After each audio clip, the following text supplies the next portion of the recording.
Bienvenidos a la clase 4 de probabilidad, en donde abordaremos la teoría de diagramas de árboles aplicados a la probabilidad. Definiremos qué es un árbol, qué elementos lo componen y en el caso de probabilidad, qué propiedades y condiciones debe de cumplir. Veremos que es muy útil representar mediante un diagrama en árbol o de árbol el enunciado de un problema cuando es relativamente complejo y que no es tan fácil de resolver por los problemas de probabilidad clásica. Te invito a que estés atento y concentrado, en especial a los ejemplos y a la teoría, para que puedas aprovechar al máximo este video. Y te invito también a que comentes y compartas el video para que muchas más personas puedan beneficiarse de él. Muchas gracias por tu atención y bienvenido. A disfrutarlo. Vamos a iniciar la clase 4 de probabilidad, donde hablaremos de diagramas de árbol o en árbol, como algunas personas también le llaman.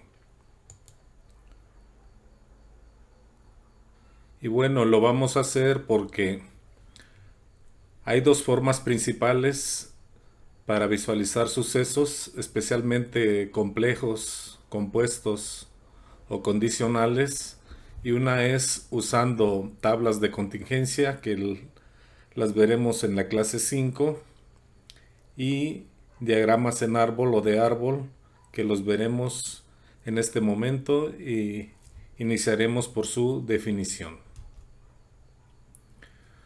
Un diagrama de árbol es una herramienta que se utiliza para determinar todos los posibles resultados de un experimento aleatorio o experimento probabilístico. El diagrama de árbol es una representación gráfica de los posibles resultados del experimento, el cual consta de una serie de pasos, donde cada uno de estos tiene un número finito de maneras de ser llevado a cabo. Se utiliza en los problemas de conteo y probabilidad. Es un método gráfico para identificar todas las partes necesarias para alcanzar un objetivo final. En mejora de la calidad, los diagramas de árbol se utilizan generalmente para visualmente identificar todas las tareas necesarias para implantar una solución. Y evidentemente las causas serían la raíz, el problema principal sería el cuerpo del árbol y los efectos estarían en las ramas, hojas y frutos. Los diagramas de árbol se utilizan mucho en empresas también, como organigramas y diagramas administrativos o también diagramas de flujo. Los diagramas en árbol o diagramas de árbol son especialmente útiles para resolver problemas con experimentos compuestos, es decir, aquellos donde debemos realizar más de un experimento aleatorio o donde combinamos dos o más experimentos. Un experimento compuesto sabemos que es aquel que consta de dos o más experimentos aleatorios simples. Algunos de ejemplos de experimentos compuestos son tirar dos monedas al aire y mirar si salen dos caras, contar si hay dos mujeres de entre 3 hijos, sacar dos bolas de una urna y mirar si hay una roja y una azul, tirar una moneda y después un dado. Tenemos un ejemplo en la figura donde analizamos a las personas que les gusta el fútbol y a las que no les gusta el fútbol. Vemos que a las que les gusta el fútbol les pueden gustar las matemáticas o no las matemáticas, y lo mismo es, si no les gusta el fútbol, les pudieran gustar las matemáticas o no gustarles las matemáticas. Las características de un diagrama de árbol es que parte de lo general y va hacia lo específico. Es decir, la base o la raíz es el problema y las ramificaciones son los niveles subsecuentes o causas. Un diagrama de árbol es útil en la construcción de agrupación, bien sean combinaciones, variaciones o permutaciones que pertenecen a la teoría del conteo y que también auxilian a la probabilidad. Se utilizan en diferentes ámbitos, bien sea científico, económico, social, e incluso puede ser útil en la toma de decisiones a nivel personal. Facilita la toma de decisiones con el beneficio de que elimina las emociones en la situación. Aquí vemos, por ejemplo, un diagrama en árbol que no es de probabilidad, sino más bien es un diagrama que se usa en una empresa y en este caso el objetivo es mejorar ventas. Y para mejorar las ventas se puede ampliar la distribución, mantener los precios o difundir el producto. Pueden difundir el producto con una campaña publicitaria, con una mejor atención a clientes o bien rediseñar los empaques del producto. Y de esa manera se pueden analizar las posibles soluciones para mejorar ventas. Un diagrama de árbol, como ya se dijo, es muy útil en la toma de decisiones en negocios. Se utilizan también en la planificación estratégica, al estudiar una investigación de mercado y al abordar ciertas conclusiones. También se usan en el mundo del financiamiento, en los bancos y prestamistas usan esta herramienta para calcular el riesgo y las oportunidades de inversión. En general, los árboles se usan para evaluar cualquier inquietud, pregunta y o visualizar los posibles resultados. En el mundo de la ciencia, un diagrama de árbol es útil en la resolución de problemas de experimentos compuestos, es decir, donde se llevan a cabo más de un experimento aleatorio, como ya se había dicho anteriormente. En este caso, en la figura vemos a Isabel, que tiene que tomar la decisión del tamaño y el sabor del helado. Bueno, una decisión no muy compleja. Seguimos con las utilidades del diagrama de árbol. Resultan una buena herramienta para mantener el equipo de trabajo vinculado con las metas y submetas de una tarea, de tal modo que se comprende en general las acciones llevadas a cabo. Esto es para una empresa. Permite destacar la importancia de establecer soluciones a los problemas detectados, además de identificar las consecuencias o posibles problemas que generarían las soluciones planteadas, a fin de detectar la mejor opción posible entre las diferentes que se presentan. Y son muy útiles también en las infografías.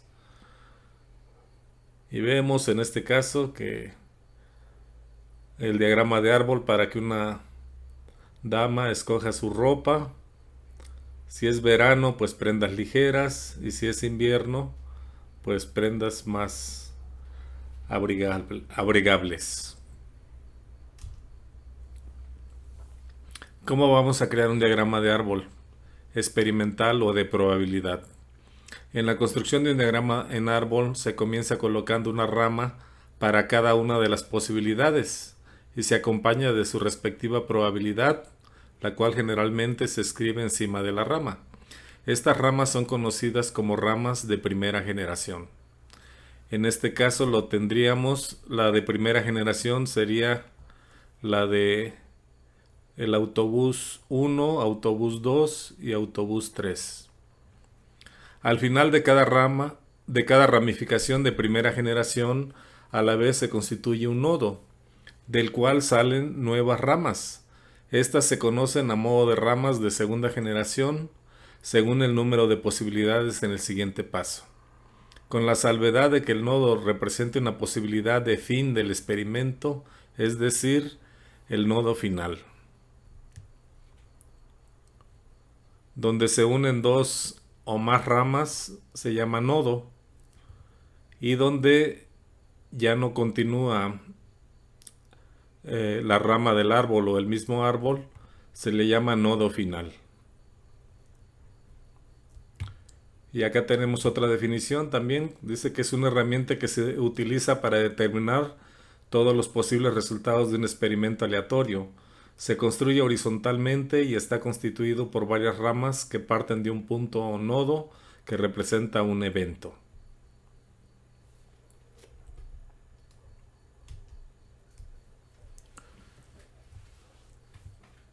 Elementos de un diagrama de árbol de probabilidad. Se compone de un nodo principal o raíz. Aquí lo vemos. Se compone de nodos secundarios. El nodo 1, el nodo 2, el nodo 3. Y de cada nodo salen ramas, y las ramas tienen extremos que a su vez pueden también ser nodos. Vemos que de esta rama llega a otro nodo y de este nodo salen ramas. Cuando las ramas ya no continúan a sus puntos finales, se les llama extremos o nodos finales, NF. Podemos ver que aquí están estos nodos finales o extremos. En la construcción de un diagrama en árbol se comienza colocando una rama para cada una de las posibilidades y se acompaña de su respectiva probabilidad escrita encima de la rama. Y estas ramas, ya lo dijimos, son conocidas como ramas de primera generación. Al final de cada ramificación de primera generación, a la vez se constituye un nodo, del cual salen nuevas ramas. Estas se conocen a modo de ramas de segunda generación, según el número de posibilidades en el siguiente paso, excepto que ya dijimos que el nodo represente una probabilidad de final del experimento, es decir, el nodo final o extremo. Hay que tener en cuenta que en la construcción de un árbol no depende de tener el mismo número de ramas de segunda generación que salen de cada rama de primera generación. Pueden que las ramas que salen de un nodo no sean las mismas en todos los nodos.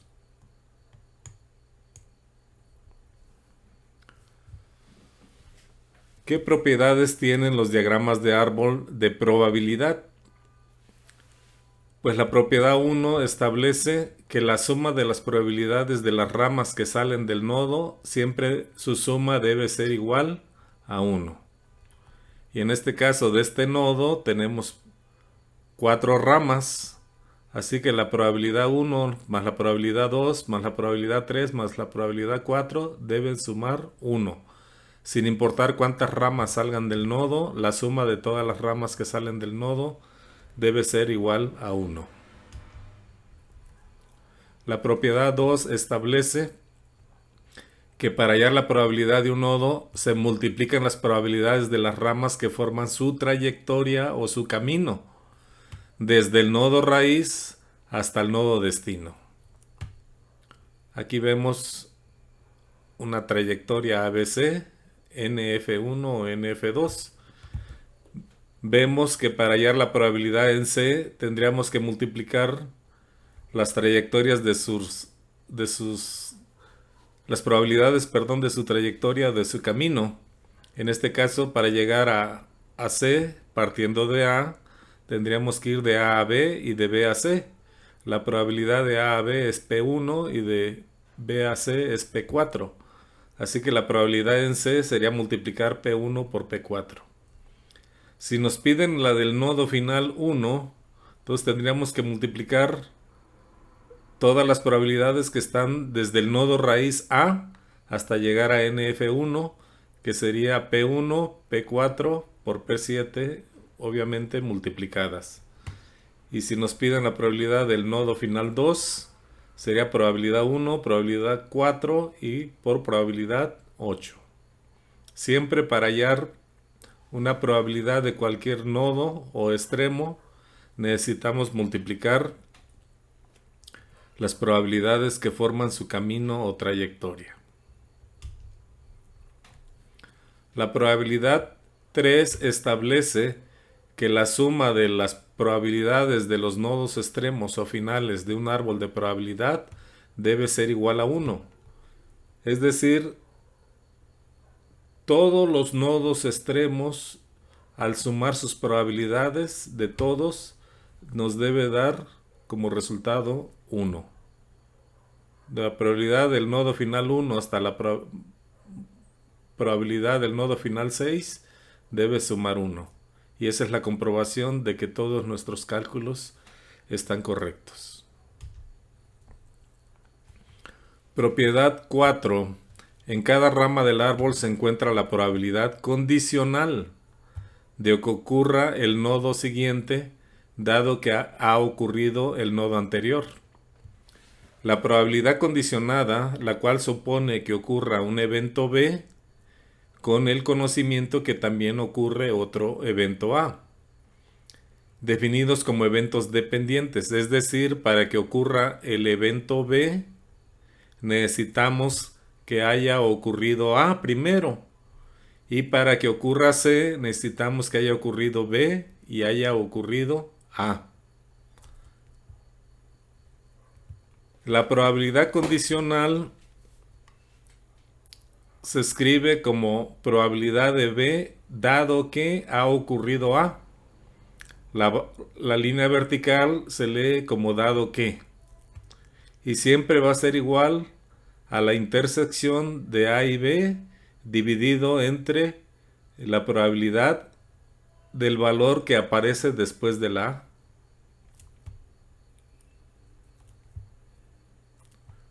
Bueno, ya habíamos dicho que la barra vertical significa dado que ha ocurrido. Y podemos ver aquí probabilidad de B dado que ocurrió ¿quién? A, el anterior. Probabilidad de C dado que ocurrió B. Y aquí sería probabilidad de que ocurra NF1 dado que ocurrió C. Para que ocurra C tiene que ocurrir primero B y para que ocurra B primero tiene que ocurrir A.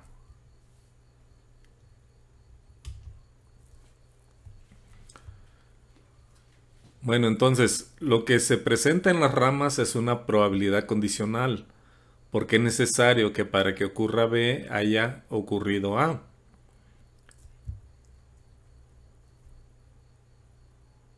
Pero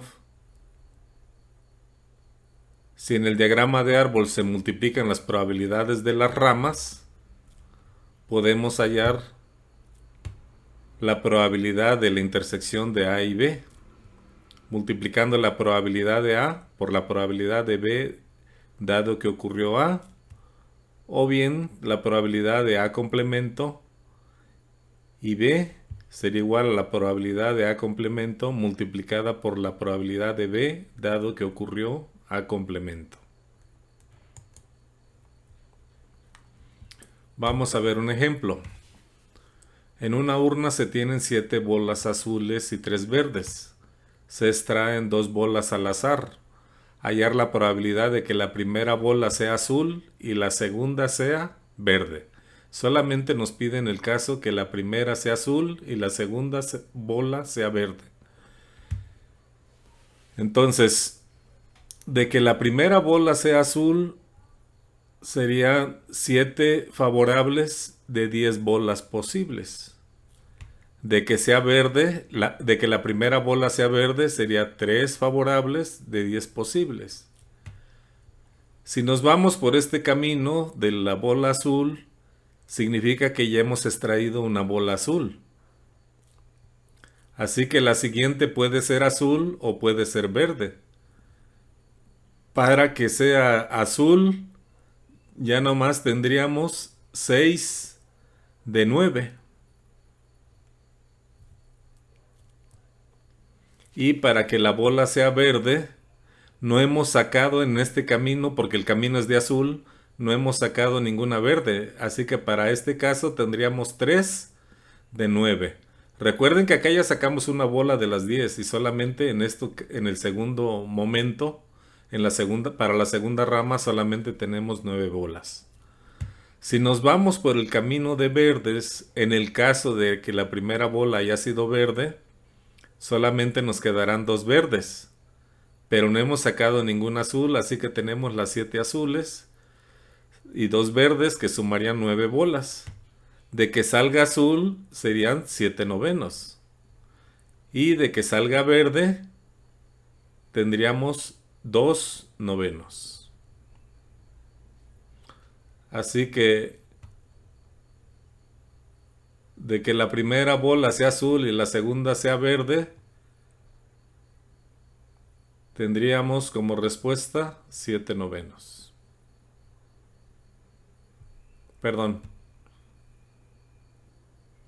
Tendríamos como respuesta un tercio. Y sería este camino que está resaltado aquí. Y nos quedaría un tercio.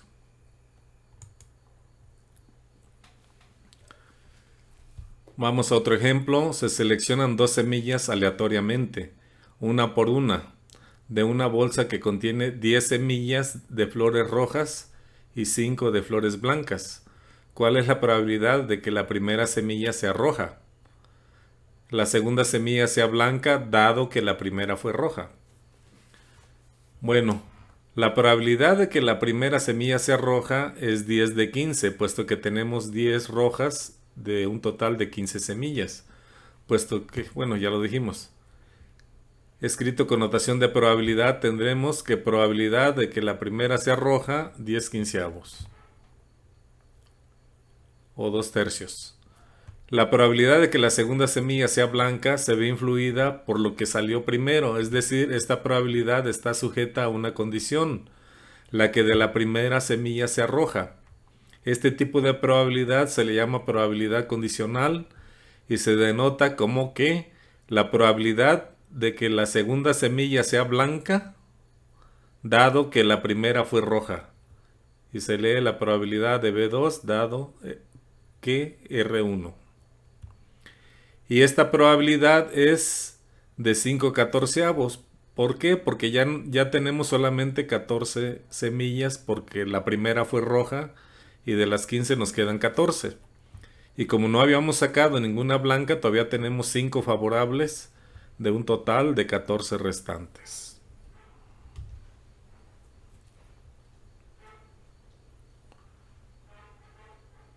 Vamos a ver esta situación ya representada en un diagrama de árbol. Podemos ver que de que la primera semilla sea blanca serían 10 quinceavos. Perdón, de que sea roja serían 10 quinceavos. Y de que sea blanca serían 5 quinceavos. Ya sacamos una roja. Que la segunda sea roja, ya nada más tendríamos 9 de 14. Que la segunda sea blanca, seguiríamos teniendo 5, porque no hemos sacado ninguna blanca, 5 de 14. Si me voy por el camino de las blancas, de que la primera sea blanca sería 5 de 15. Sacamos en este caso una bola que era blanca. Ya nos quedan solamente para que la segunda sea blanca serían 4 de 14. Y no hemos sacado ninguna bola roja. Así que de que la segunda, perdón, de que la segunda semilla sea roja, nos quedarían 10 de 14 porque no se ha sacado ninguna. La primera que se sacó fue blanca, entonces que la segunda sea roja serían 10 de 14. Vemos que para hallar las probabilidades tendríamos que hacer la multiplicación de las probabilidades de cada rama que forman la trayectoria. Así que roja la primera y roja la segunda, necesitaríamos multiplicar 10 quinceavos por 9 catorceavos y nos daría 3 séptimos. La trayectoria roja la primera, blanca la segunda, tendríamos que multiplicar 10 quinceavos por 5 catorceavos y nos da 5 veintiunavos. Si nos vamos por el camino blanca la primera y roja la segunda semilla, tendríamos que multiplicar 5 quinceavos por 10 catorceavos y eso nos da 5 veintiunavos. Y si nos vamos por el camino de blanca la primera y blanca la segunda, tendríamos que multiplicar 5 quinceavos por 4 catorceavos y nos daría 2 veintiunavos. Y si sumamos 3 séptimos, 5 veintiunavos y 2 veintiunavos, nos debe dar como resultado un entero para que el resultado sea correcto.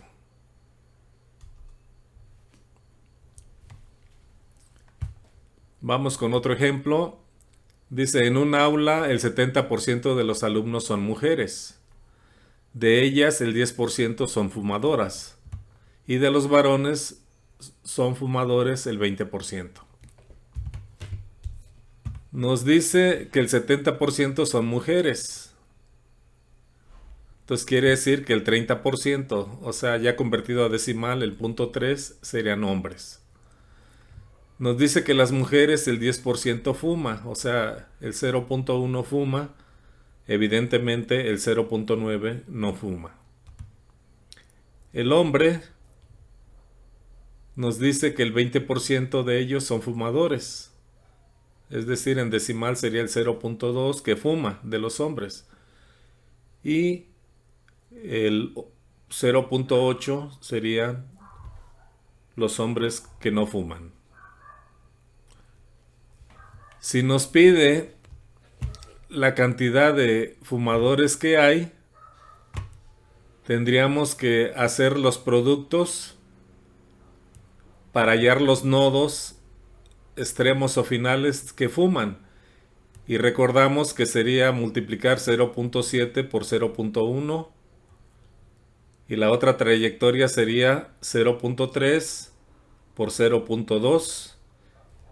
Al final hacemos la suma de estos dos productos y nos da el 0.13, indicándonos que el 13% de todos los estudiantes de ese grupo fuman.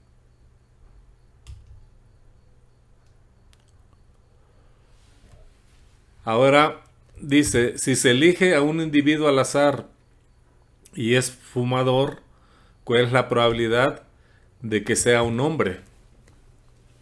Entonces aquí nos está pidiendo la probabilidad condicional de que sea hombre, dado que la persona que se escogió es fumador. Y entonces de que sea hombre, lo obtendríamos multiplicando 0.3 por 0.2 y lo dividiríamos entre el 0.13, que es el resultado que acabamos de obtener de los que fuman, que es el 0.13. Si hacemos la división, nos da la probabilidad de 0.46, o sea, el 46% de los individuos elegidos al azar y que se saben que ya son fumadores, la probabilidad sería del 46% de que sea un hombre.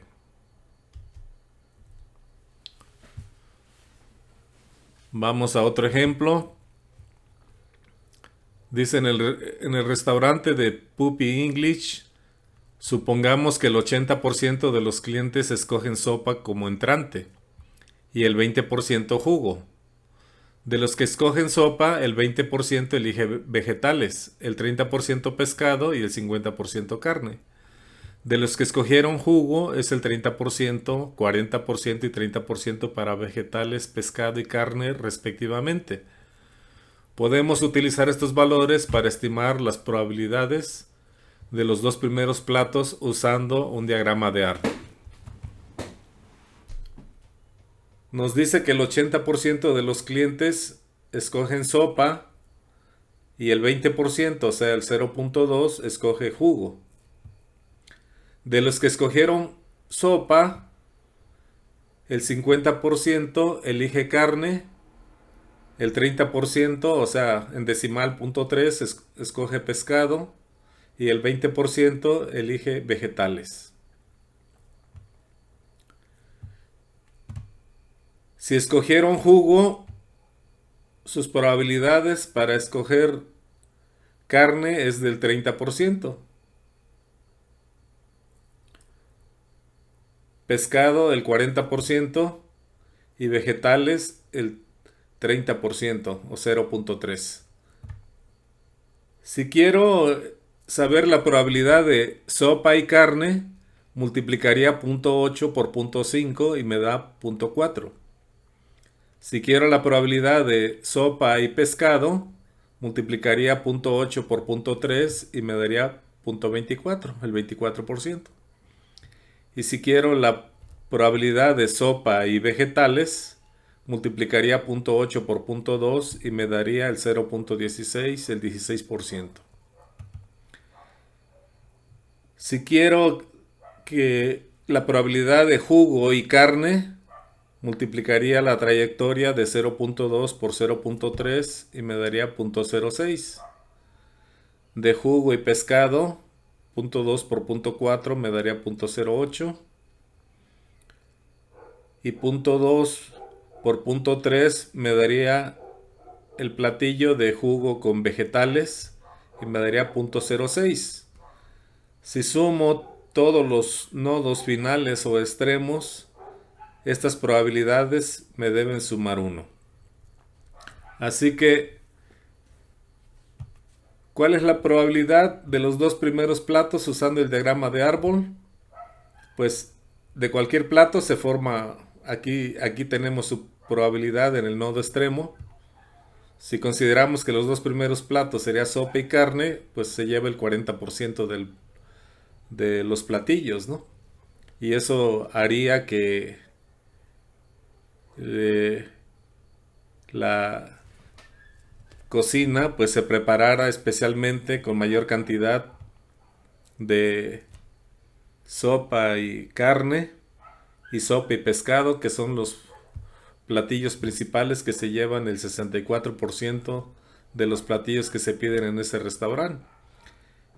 Si en el restaurante al día llegaran 100 gentes, multiplicaríamos 100 por 0.64 sumados estos dos y sabríamos que el 64% o 64 personas de 100 que asistan al restaurante pedirían principalmente esos dos platillos.